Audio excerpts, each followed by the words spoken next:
Hi, I'm Susan, and I'm going to be reading Chapter 10 from Amelia Bedelia Means Business by Herman, Parish. Amelia Bedelia has fallen in love with a beautiful bicycle, and she wants to earn enough money to buy it. All of her efforts to earn money have encountered setbacks. In Chapter 10, we're going to see what happens next. Chapter 10. Cheaper by the half dozen. When Amelia Bedelia walked into Pete's diner, people turned to look at her. I'm embarrassed, she thought. I hope they weren't here when I stepped on that piece of pie. Then she heard whispering, That's her. Are you sure? Sure, I'm sure. It's that little lemonade lady. Amelia Bedelia began to blush. She was so happy to finally see Doris. Doris gave her a huge hug. Hi, Amelia Bedelia, she said. We saw you on TV. You're a big star now. Amelia Bedelia was still blushing and had started to explain what had really happened when Pete came out of the kitchen. Look who's here, he said. Step on any pies lately? Did you come back here to kick our coconut cake? Amelia Bedelia sat on a stool at the counter. I came to apologize, she said. You gave me my first job, but I didn't do a very good job at it. Pete took a plate of hot French fries from a passing waiter and set it down in front of her. Oh, yummy, said Amelia Bedelia. But I don't have enough money to relax, said Pete. It's on the house. Whose house? She asked. On your house? Never mind, said Pete. They're on the counter and they're on me. I mean, they're free. Thanks, said Amelia Bedelia. She put her lunchbox next to the plate of fries and dug in. What's that for? Said Pete. Did you bring your own lunch? No, said Amelia Bedelia. I have a present for you and Doris. She opened her lunchbox and took out her last 2 lemon tarts. Pete took one look at the tarts and declared, Time for a coffee break. He poured 2 cups of coffee while Doris put the tarts on plates and got out 2 forks. Wow, they look terrific, said Doris. They taste even better, said Pete. Do you really like them? Asked Amelia Bedelia. You bake such delicious brownies. They're famous. Ha, said Pete. A great lemon tart takes a lot of skill. My brownies are a dime a dozen.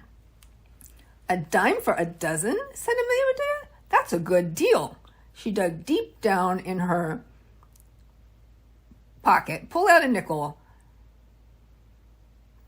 put it on the counter. I'll take 6 brownies to go. Pete chuckled. Coming right up, hon, she said. Oh, Doris chuckled. Coming right up, hon, she said. You're a better businessman than Pete. Keep your money, Amelia Bedelia, said Pete. Just bring me 2 dozen of your little lemon tarts every day. I'll pay you 50 cents apiece.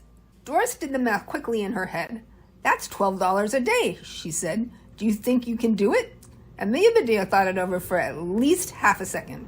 Then she gave Doris a thumbs up and Pete her firmest handshake ever. You've got a deal. Amelia Bedelia headed for home. She felt great. She had baking to do.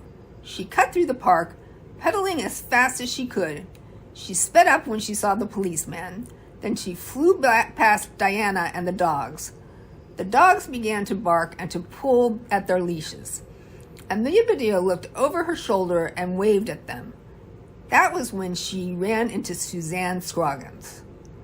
Literally. Blam! Both girls were thrown off their bikes. Both bikes crashed into the ground.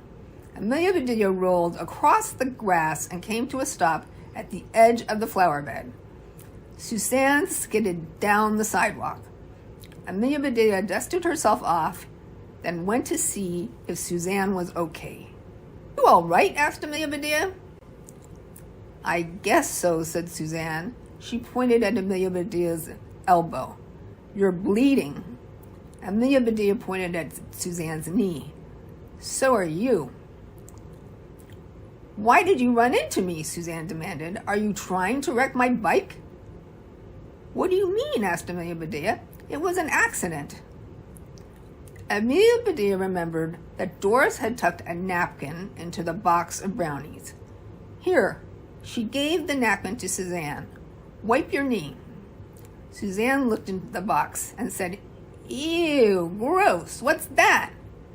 They used to be 6 brownies from Pete's Diner, Amelia Bedelia said, laughing.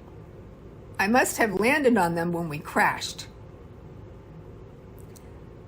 They got smushed into one big chocolate pancake. Suzanne smiled. That's a good thing. It looks like if they broke your fall. Amelia Bedelia tore off a piece of the big brownie and ate it. They still taste great. I'd love to have this pancake for breakfast. Here, try some, Suzanne. She gave her a piece. Call me Susie, said Suzanne. Wow, this is yummy. Suzanne said goodbye to Amelia Bedelia and got back on her bike. When she tried to pedal away, the wheel made a scraping sound. Uh-oh, said Amelia Bedelia. No problem, said Suzanne. The bike shop where we got it is right by the park entrance. Do you want to come with me to see if they can fix it? Amelia Bedelia and Suzanne walked their bike over to the bike shop. It was called the Spokespeople. While the owner of the shop, whose name was Marcus Smith, repaired the wheel, they wandered among the rows of bikes for sale. Above her, hanging from the ceiling, Amelia Bedelia saw a beautiful bike. It was just like Suzanne's, but it was red. One day, that will be my bike, she vowed. If either of you ladies want to get a new bike, Marcus said, this is your chance. He tapped a poster on the wall behind him.